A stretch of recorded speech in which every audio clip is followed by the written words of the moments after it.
Martes 23 de abril, lección número 4.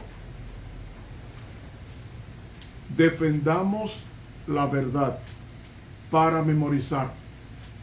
Como Moisés levantó la serpiente en el desierto, así es necesario que el Hijo del Hombre sea levantado, para que todo aquel que en él cree no se pierda, sino que tenga vida eterna. Juan 3, 14 y 15. Querido y amoroso Señor, danos el valor de nuestros antepasados fieles, para que mantengamos la verdad por encima de la trama y urdimbre del enemigo. Es en Jesucristo nuestro Señor que te lo pedimos. Amén. Para hoy martes, valor para permanecer firmes. Hay un enemigo invisible, un enemigo que nosotros no podemos vencerlo por nosotros mismos. Es un enemigo que al ser invisible nos lleva todas las ventajas. Sin embargo, el apóstol Pablo nos advierte que no tenemos lucha contra carne y sangre. Cuando dice carne y sangre, se refiere a seres humanos. Es decir, no tenemos lucha con seres humanos que los podemos ver, sino contra principados.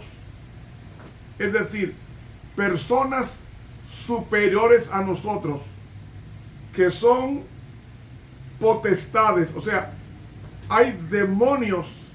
Voy a dar un dato que no suelo decir, y es que la organización que tiene Dios en el cielo, dividiendo los ángeles por diferentes categorías, así Lucifer, imitando eso de Dios, esa organización de Dios, sus ángeles los tiene comisionados para diferentes áreas.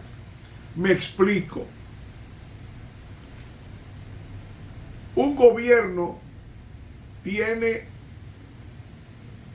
los poderes del Estado tienen un poder legislativo para hacer las leyes, un poder judicial para aplicar las leyes y un poder ejecutivo para enviar al Congreso leyes adjetivas. Esas leyes que envía, esa segregación, esa distribución de poderes, así como hay médicos especializados en áreas del corazón, de médicos nefrólogos, etcétera, psiquiatras, asimismo Satanás tiene distribuidos los demonios con poderes específicos. Hay demonios especializados en economía para desbaratar la economía. Hay demonios especializados en la guerra. Hay también especializados en los estrados, es decir, hace que los jueces den sentencias benignas a los delincuentes, a los malhechores. Pues Satanás ha copiado lo bueno del cielo y lo ha aplicado a la tierra para maldad, para su reino. Entonces, la lucha que tenemos no es con seres humanos. Ahora, ¿a quiénes usa Satanás para atacarnos? Usa personas visibles. Puede usar un hermano, puede usar una pareja, puede usar un vecino, puede usar nuestro jefe de trabajo, puede usar un agente de tránsito, puede usar cualquier persona, porque detrás de esa persona él se camufla, se esconde para conseguir sus fines. Por ejemplo, cuando Jesús nació, nos dice Mateo que los magos de Oriente fueron donde el rey Herodes.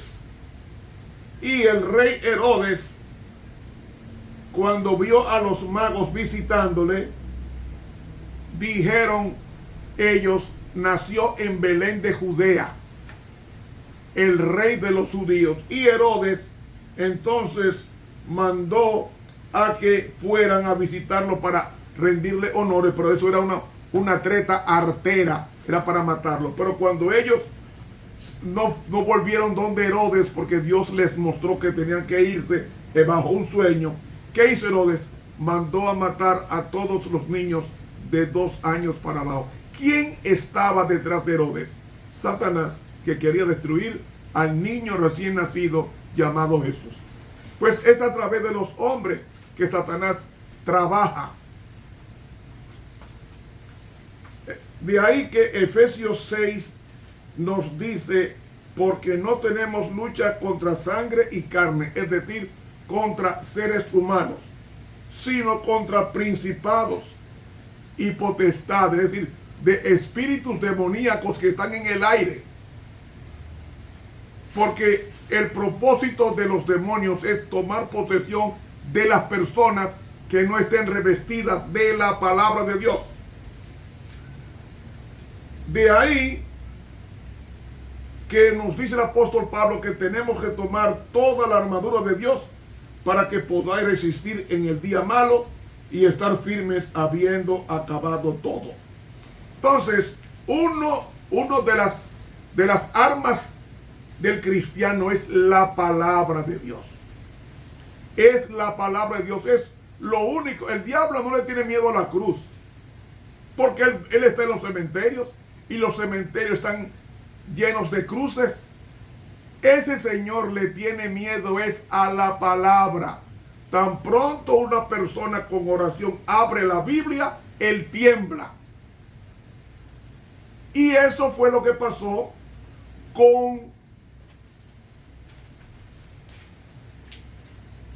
un grupo de creyentes cristianos que habitaron en los valles de la región montañosa al sudeste de Francia y también al norte de Italia, que por muchos siglos llegaron a ser en el siglo XII un movimiento de reforma bien conocido, cuya influencia aumentó en el liderazgo de Pedro Waldo, un rico mercader de Lyon, quien adoptó una vida estricta y de sencillez y pobreza evangélica. Y aunque al principio el movimiento no tuvo la intención de desafiar a la Iglesia Católica, su creencia en la autoridad suprema de la Biblia para la conducta personal y social y su anticlericalismo condujeron al Papa Lucio III a condenarlos como herejes en el año 1184. Así que de ahí en adelante los valdenses estuvieron sujetos a persecuciones periódicas y encontraron refugio en los valles piamonteses al norte de Italia. ¿Cuál era el norte de esta confesión religiosa? La historia de los valdenses de Piamonte se extiende a lo largo de más de 8 siglos y ha suscitado un gran interés, sobre todo en los ámbitos protestantes. Los valdenses surgieron y sacrificaron sus vidas predicando la palabra de Dios en forma valiente para que se diera a conocer la palabra de Dios a toda persona sin conocimiento de ella. Ahora, Elena White escribió sobre ellos: sería bueno que todos nuestros obreros estudiaran la historia de los misioneros valdenses e imitaran su ejemplo de sacrificio y abnegación.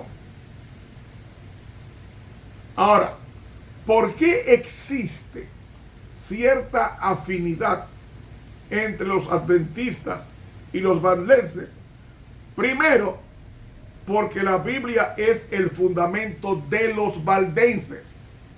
Es decir, las Sagradas Escrituras son la única regla de fe y de su vida cristiana. Por tanto, nosotros, los cristianos, tenemos que valernos de este libro para fundamentar todo lo que creemos y lo que vamos a hacer. La historia de nuestra iglesia surge a través del siglo XIX, cuando se estudió con ahínco y sin desvelo y con desvelo la palabra de Dios hasta formar las 28 doctrinas que hoy profesamos en el mundo entero. Otra cosa importante de los valdenses era su espíritu misionero, dando fielmente el testimonio de la Biblia en condiciones difíciles durante el oscuro periodo de la Edad Media, que fue un pueblo profético profetizado en Apocalipsis 11:3, y esa supervivencia debe considerarse como un milagro divino. Otro aspecto que nos parecemos mucho es que usaban colportores, que fueron los precursores de los representantes de la página impresa que usamos nosotros a través de la agencia de publicaciones o ABC.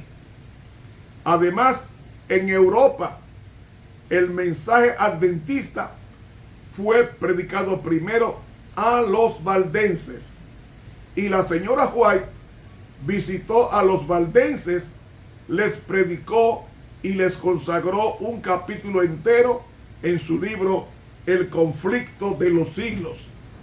A ver si yo encuentro ese capítulo aquí de los valdenses. Ese capítulo de los valdenses, el capítulo, déjenme ver, que se lo recomiendo que lo lean completo. El capítulo 4 de El conflicto de los siglos, fieles portaantorchas. Ese capítulo 4 es un capítulo dedicado por la señora White a la vida de estos hermanos del pasado, de inspiración. Además, el primer representante evangelista adventista en Europa fue un valdense. ¿Qué creían los valdenses? ¿Qué decían ellos?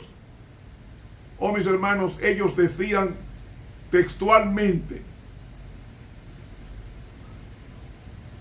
dice el Larousse, que los valdenses rechazaban el culto a los santos, la misa, el confesionario, el ayuno, el dogma del purgatorio, la oración por los muertos, las indulgencias, la obediencia eclesiástica. No admitían el servicio militar ni la pena de muerte. Y dice, la mentira bajo cualquier pretexto que fuese estaba absolutamente prohibida. El sí y el no debían bastar.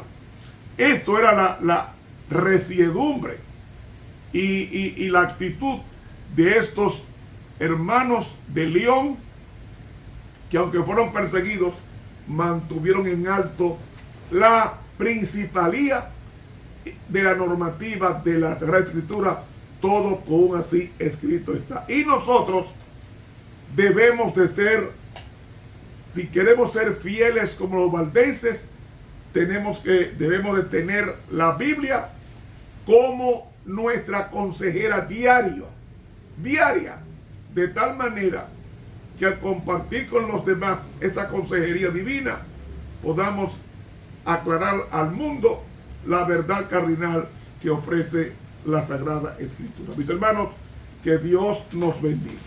Para mañana, miércoles, el lucero de la Reforma. ¿Quién fue el lucero de la Reforma? Mañana lo sabremos. Que Dios nos bendiga.